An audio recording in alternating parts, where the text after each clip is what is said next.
This episode is brought to you by Patriot Gold Group. Protect your retirement plans and your economic security by calling the experts at Patriot Gold. They've been the top-rated gold IRA dealer for 7 years in a row. Think about that. 7 years in a row, they've been the top-rated gold IRA dealer. Go to patriotgoldgroup.com or call 1-888-621-3856 for a free investor guide.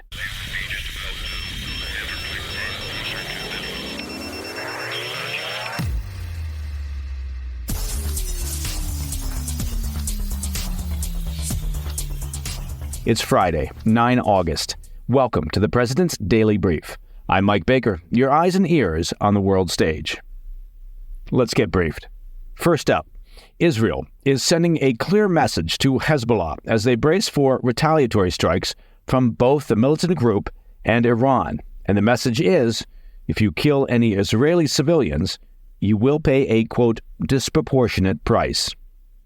Later in the show, we'll have the latest on Ukraine's surprise invasion of Russia's Kursk region as Kyiv's forces continue to gain ground in the unprecedented offensive. Plus, an alarming report from the U.S. southern border warns that warring drug cartels are increasingly flying drones packed with explosives just a couple miles from Arizona's border with Mexico. And in today's Back of the Brief, pro-Palestinian protesters continue their gormless, uninformed behavior in New York City, with a group recently vandalizing the home of an official at Columbia University, painting symbols associated with Hamas and accusing the school of brutalizing demonstrators. Apparently, the saying is true. You can't fix stupid. But first, today's PDB Spotlight. We'll begin in the Middle East, where Israel is warning Iran's Lebanese proxy Hezbollah that they will suffer a devastating and disproportionate military response if any Israeli citizens are targeted in the militant group's planned retaliation over the recent death of their senior commander in Beirut. Two anonymous Israeli officials told Axios that they issued the warning because leaders in Jerusalem are looking to avoid an all-out war with Hezbollah in Lebanon. The statement is meant to draw a clear line to define what would compel Israel to escalate the conflict. The statement coincided with reports that Hezbollah appears increasingly set to act against Israel independent of Iran, which is also preparing retaliation options over the death of Hamas political chief Ismail Haniyeh last week inside Tehran. Now, just to be clear, Hezbollah, a proxy built, resourced, and maintained by the Iranian regime, does nothing independent of the Iranian regime. What's happening is an attempt to make it seem that Hezbollah's actions might not have anything to do with the wishes of Iran. According to a report from CNN on Wednesday evening, citing sources familiar with current intelligence, Hezbollah is moving at a much faster pace than Iran in readying an attack. It's not clear to what degree Hezbollah is still coordinating their response with Iran, as both sides reportedly had disagreements over how to proceed. Once again, if Iran told Hezbollah not to retaliate, then Hezbollah would not retaliate. This is just more window dressing, as it were, to give Iran the ability to carry out their desires through their proxies without taking direct responsibility. At some point, after all these years, you would like to think that the international community and the media would catch on to the Iranian regime's strategy. But frankly, the international community and media are either too stupid or complacent to figure this out. Hezbollah leader Hassan Nasrallah continues to vow severe retaliation, quote, regardless of the consequences, over both the Israeli airstrike in Beirut last Tuesday and Haniyeh's death last Wednesday in a suspected Mossad bombing. A Lebanese newspaper with close ties to Hezbollah's leadership claimed this week that the terror group will likely target Tel Aviv as part of their response. The article suggests that the group may plan to attack IDF or Mossad headquarters, which are both situated in major population centers in Tel Aviv. The article notes that civilians may be injured or killed in such a strike, but argued Hezbollah had justification because Lebanese civilians were killed in last week's strike in Beirut. Israeli officials have reportedly communicated their concerns to the U.S. that errant missiles targeting military installations could miss and hit civilians. They noted that Hezbollah's rocket fire since the 7 October attacks from Hamas has often been wildly inaccurate, sometimes with deadly consequences, such as the rocket attack in the Golan Heights last month that struck a soccer field, killing 12 children. But there are even more serious concerns about the prospect of Hezbollah launching long-range surface-to-surface missiles. Those carry large warheads that can cause much greater damage and casualties than the group's traditional rockets. But, as we've been discussing this week, nailing down the timing of a response from either Hezbollah or Iran continues to prove difficult. The prolonged wait, according to the Hezbollah chief, is part of their retaliatory strategy against Israel. Nasrallah said, quote, "The fact that Israel is waiting for the response for a week is part of the punishment because it's also a psychological war that influences morale," end quote. Western officials said Hezbollah will likely act in the coming days, adding that they still expect an Iranian retaliation to follow. On that front, however, it appears an international pressure campaign on Iran by both allies and adversaries is causing the Islamic regime's leaders to at least rethink their retaliatory strategy. As we discussed on yesterday's PDB, Russia, along with Iran's regional neighbors, have all urged the Islamic regime to practice restraint and ensure their response is measured and contained, though it remains unclear to what degree this has shifted Iran's plans. In Israel, the Security Cabinet convened on Thursday night to continue organizing their defensive preparations. The IDF has been placed on, quote, high alert and is coordinating with the U.S. military on how best to intercept incoming projectiles. Officials have said they're confident that their air defenses and coalition of allies can withstand any attack from Iran and their proxies. Prime Minister Netanyahu said Wednesday that Israel was, quote, prepared for defense as well as offense. All right, coming up next, we'll have the latest on Ukraine's surprise invasion of Russia's Kursk region as Kyiv's forces continue to gain ground. Plus, an alarming report from the U.S. southern border warns that warring drug cartels are increasingly flying drones packed with explosives just a couple of miles from Arizona's border with Mexico. I'll be right back. Welcome back to the PDB. I want to turn to the latest developments out of Russia, where Ukrainian forces continue to gain ground following their surprise incursion on Tuesday into Russia's Kursk region, marking the largest such operation since the war began. Ukraine's incursion is unprecedented in its scale, with the current assault involving approximately 1,000 troops from elite Ukrainian brigades. It appears designed to bring the war home to Russia and has already forced the Kremlin to divert Russian troops from the 600-mile front line. Videos posted on social media purportedly show Ukrainian forces leveraging Western-donated military equipment such as U.S. and German-made armored fighting vehicles to facilitate their movements. Now, Kyiv is also reportedly requesting U.S. permission to use long-range tactical ballistic missiles to target Russian airfields as they continue the assault.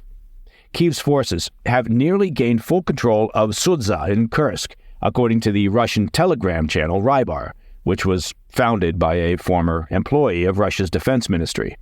The Ukrainian military reportedly seized the Sudza gas measuring facility, a critical piece of infrastructure that facilitates the flow of Russian gas into Europe. Now, while Ukraine has gained ground, reports of how much land they've seized, well, they vary widely. An anonymous advisor to Ukrainian President Zelensky claims Ukrainian forces seized about 38 square miles of Russian territory. Meanwhile, the Institute for the Study of War, a Washington-based think tank, claims Ukrainian forces advanced as much as 9 miles into Russian territory.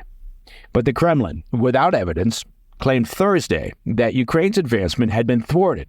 Both the Russian Ministry of Defense and the Federal Security Service have stated that they are still actively working to counter Ukrainian units in several districts within the Kursk region.